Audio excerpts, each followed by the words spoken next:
أعوذ بالله من الشيطان الرجيم. بسم الله الرحمن الرحيم.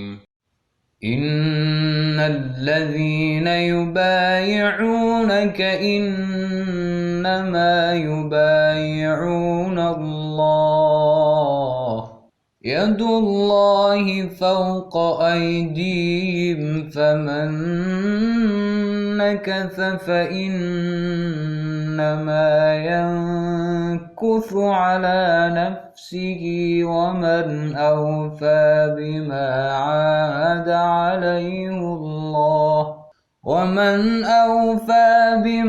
عاهد عليه الله فسيؤتيه أجرا عظيما. ربی اشرح لی صدری ویسر لی امری واحلل عقدۃ من لسانی یفقہوا قولی ربی یسر ولا تعسر وتمم بالخیر آمین یا رب العالمین۔ سورۃ الفتح آیت نمبر 10 کا انشاءاللہ تعالی آج ہم گرامیٹیکل انالیسس کرنے کی کوشش کریں گے، جس کے ساتھ ہی اس سورہ مبارکہ کا ایک رکوع مکمل ہو جائے گا۔ سورہ مبارکہ آیت نمبر 10 اس وقت آپ کے سامنے ہے۔ ہمیں اس آیت میں 3 جگہ وقف کی علامت نظر آ رہی ہے۔ اس لحاظ سے اس آیت کے ہم 4 پارٹس بنا سکتے ہیں۔ پہلا حصہ ان الذین یبایعونک انما یبایعون اللہ، دوسرا حصہ ید اللہ فوق ایدیہم، تیسرا حصہ فمن نکث فانما ینکث علی نفسہ، چوتھا اور آخری حصہ ومن اوفی بما عاہد علیہ اللہ فسیؤتیہ اجرا عظیما۔ پہلے حصے کے الفاظ پر بات کرتے ہیں۔ ان حرف ہے، حرف از حروف مشبہ بالفعل، جس کا اسم اور خبر ہوتی ہے۔ اسم اس کا منصوب اور خبر مرفوع ہوتی ہے۔ جملہ اسمیہ پر داخل ہوتا ہے۔ خبر کی مختلف صورتیں ہم پڑھ چکے ہیں اور یہ محلاً مرفوع مانی جائے گی۔ الذین اسم ہے جمع مذکر، معرفہ ہے، اعراب اس کا ہم ترکیب میں دیکھیں گے۔ یبایعونک، یبایعون فعل با فاعل، با یا عین غیر صحیح فعل ہے۔ غیر صحیح فعل میں یہ معتل العین ہے یعنی اجوف، اور اجوف میں یہ اجوف یائی ہے۔ فعل مضارع ہے، علامت مضارع مضموم ہے۔ فوراً ذہن میں 4 پاسبلٹیز آ جانی چاہیے کہ آیا یہ باب افعال ہے یا باب تفعیل ہے یا فعل مجہول ہے یا باب مفعلہ ہے۔ فعل یفعل فعالا یا مفاعلتا سے، بایع یبایع مبایعتا بیعت کرنا۔ جمع مذکر غائب کا صیغہ جس کا فاعل ہمیشہ ساتھ ہوگا اور بارز ہوگا۔ واو ضمیر مرفوع متصل و بارز اس کا فاعل ہے۔ کا ضمیر منصوب متصل واحد مذکر حاضر کی ضمیر۔ انما، انا پلس ما، انما کو کلمہ حصر کہا جاتا ہے، جس میں انا حرف مشبہ بالفعل اور مائے کافہ کہلاتی ہے، یعنی روکنے والی ماں۔ اس ماں کی 2 خاصیتیں ہیں۔ نمبر 1، یہ جب حروف مشبہ بالفعل کے ساتھ ملتی ہے تو ان کے اسم کو نصب دینے کے عمل کو روک دیتی ہے، اور پھر وہ اسم انا نہیں بلکہ مبتدا ہی کہلائے گا، سوائے لیتا کے۔ یعنی اگر لیتا کے ساتھ مائے کافہ آ جائے تو ان نصب دینے کے عمل کو جاری بھی رکھا جا سکتا ہے۔ دوسری خاصیت یہ ہے کہ جب حروف مشبہ بالفعل کے ساتھ مائے کافہ آ جائے تو پھر یہ جملہ فعلیہ پر بھی داخل ہو سکتے ہیں۔ چونکہ یہ کلمہ حصر کہلاتا ہے، اس لیے اس کا ترجمہ عام طور پر سوائے اس کے اور کچھ نہیں یا بس بات تو صرف یہ ہے کہ سے کیا جاتا ہے۔ یبایعون فعل بفاعل یعنی کہ جمع مذکر غائب کا صیغہ، واو ضمیر مرفوع متصل و بارز اس کا فاعل۔ اللہ اسم جلالہ واحد ظاہر مذکر معرفہ حالت نصب میں ہے۔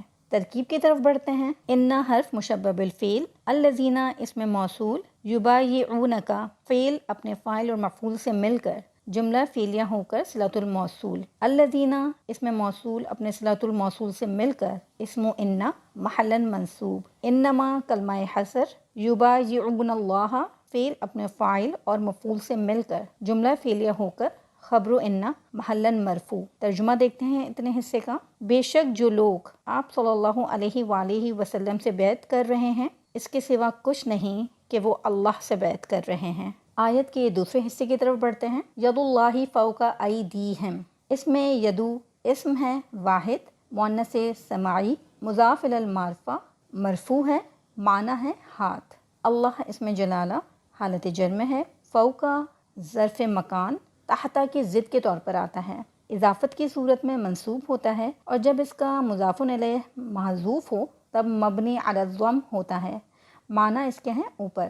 ایدیہم، ایدی لفظ یدن کی جمع ہے، اور یدن کی جمع ایدن استعمال ہوتی ہے۔ مرفوع اور مجرور فارم میں بھی ایدن ہوتی ہے، منصوب فارم میں یہ ایدین استعمال ہوتی ہے۔ یہ چونکہ اس میں منقوص ہے، اور اس میں منقوص کا اعراب مرفوع اور مجرور فارم میں 2 زیر کے ساتھ اور منصوب فارم میں 2 زبر کے ساتھ استعمال کیا جاتا ہے، یہ بات ہم اچھی طرح جانتے ہیں۔ ایک ایگزامپل ہمیشہ ہمارے ذہن میں ہونی چاہیے قاضن کی، جیسے قاضن، قاضین، قاضن۔ تو اسی طرح ایدن، ایدین اور ایدن، اور یہ جو کہ یا ہمیں مرفوع اور مجرور فارم میں نظر نہیں آتی، یہ 2 صورتوں میں واپس آ جاتی ہے، یعنی کہ ہمیں نظر آ سکتی ہے کس وقت؟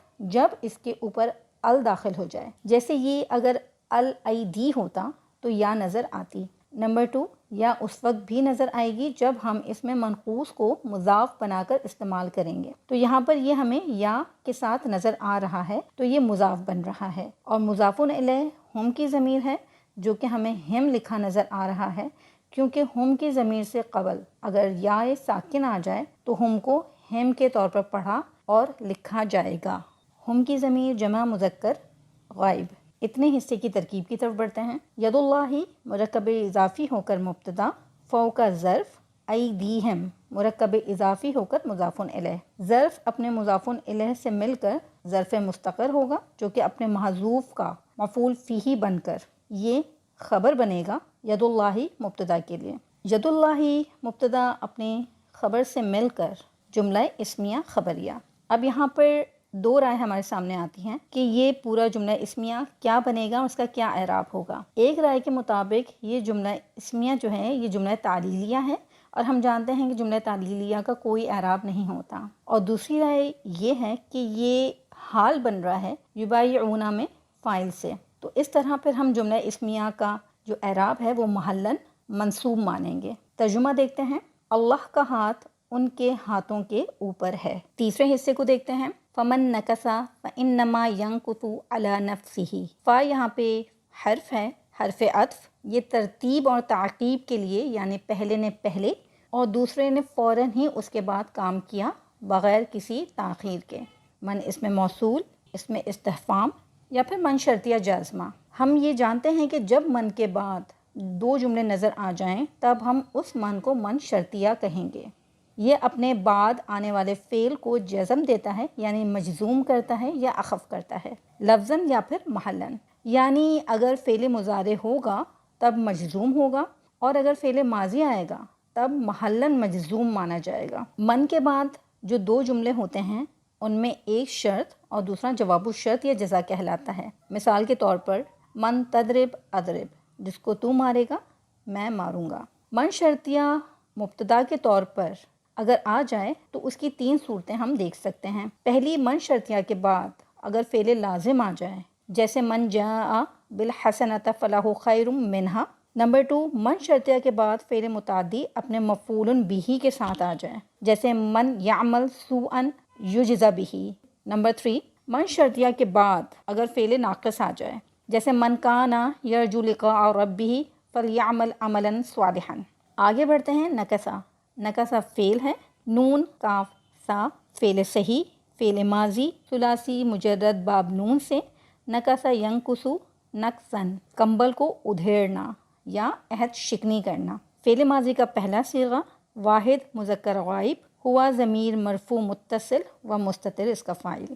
فا حرف ہے، فا جزائیہ جو جواب الشرط پر داخل ہوتا ہے۔ ذہن میں رکھنے والی بات یہ ہے کہ ہر جزا پر فا داخل نہیں ہوتا، بلکہ جواب الشرط پر فا جزائیہ کا داخل کرنا واجب ہے جب وہ جملہ اسمیہ ہو، امر نہیں اور استفہام ہو، فعل جامد ہو، یعنی جامد وہ فعل جس کا صرف ایک ہی صیغہ ہو، مضارع اور امر وغیرہ نہ ہوں۔ قد، ما نافیہ، لن، سین، سوفا اور انما سے جملہ شروع ہو رہا ہو۔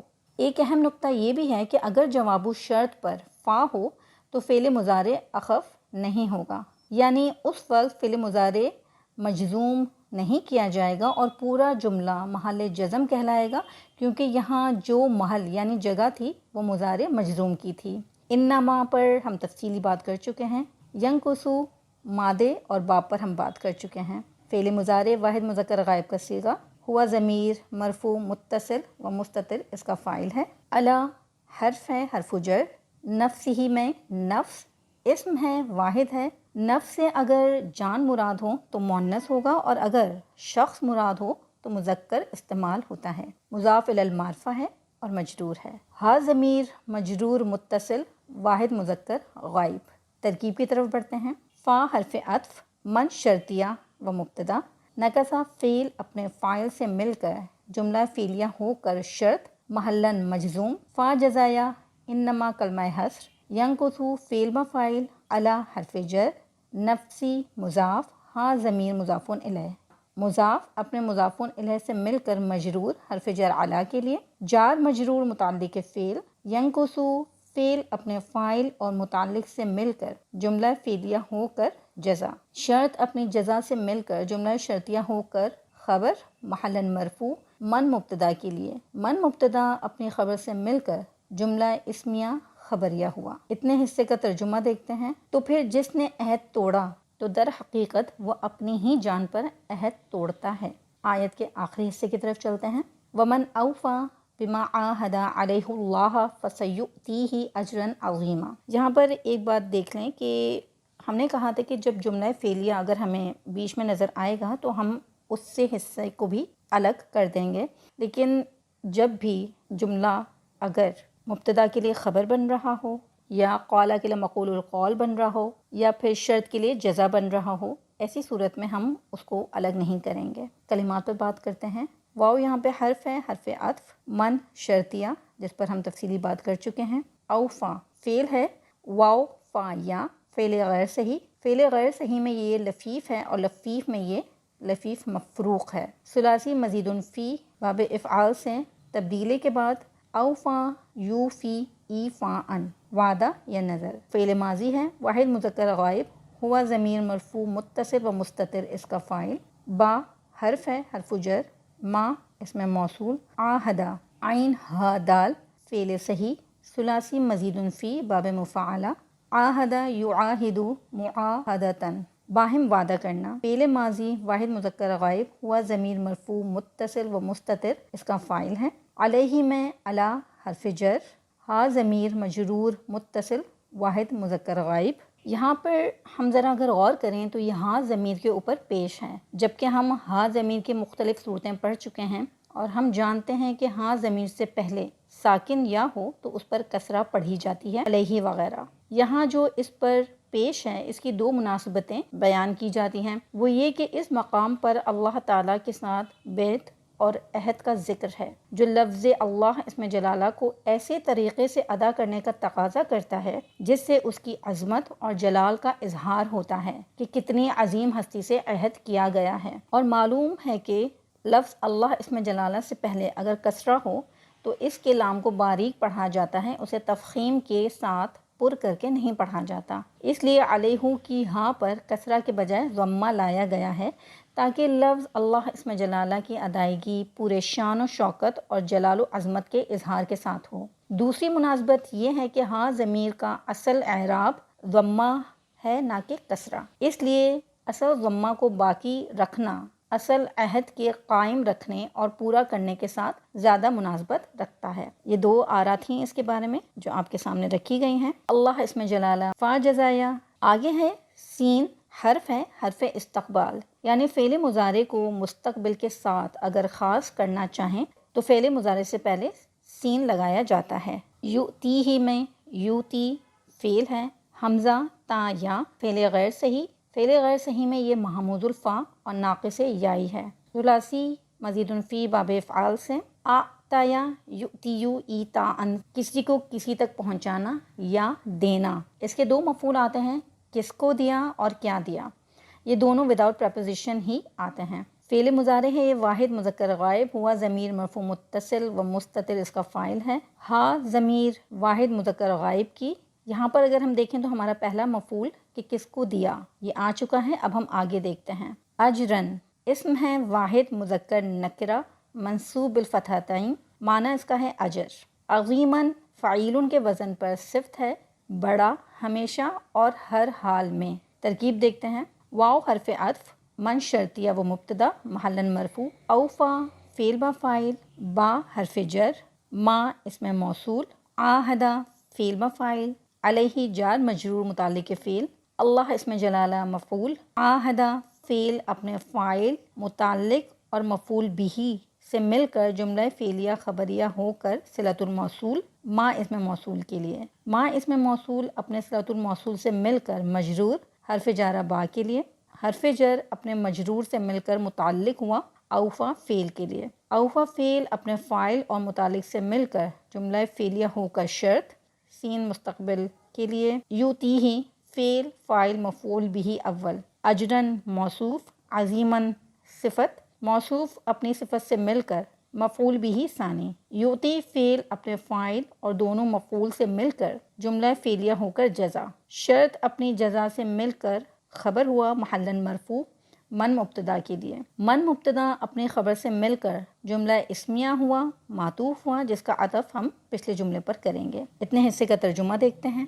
اور جس نے پورا کیا جو اس نے عہد کیا اللہ پر تو وہ عن قریب اسے دے گا اجر عظیم۔ اب ہم اس پوری آیت کا اوتھینٹک ترجمہ دیکھتے ہیں۔ بے شک وہ لوگ جو آپ صلی اللہ علیہ وآلہ وسلم سے بیعت کرتے ہیں وہ در حقیقت اللہ عز و جل سے ہی بیعت کرتے ہیں، اللہ عز و جل کا ہاتھ ان کے ہاتھوں کے اوپر ہے۔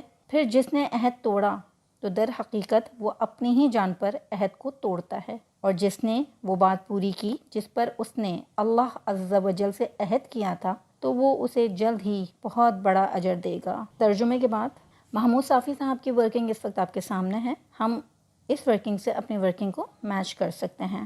انشاءاللہ اگلے لیکچر میں سورہ مبارکہ کا دوسرا رکوع شروع کریں گے اور آپ سے ملاقات ہوگی۔ جزاکم اللہ خیراً کثیرا، سبحانک اللہم و بحمدک، اشہد ان لا الہ الا انت، استغفرک و اتوب الیک۔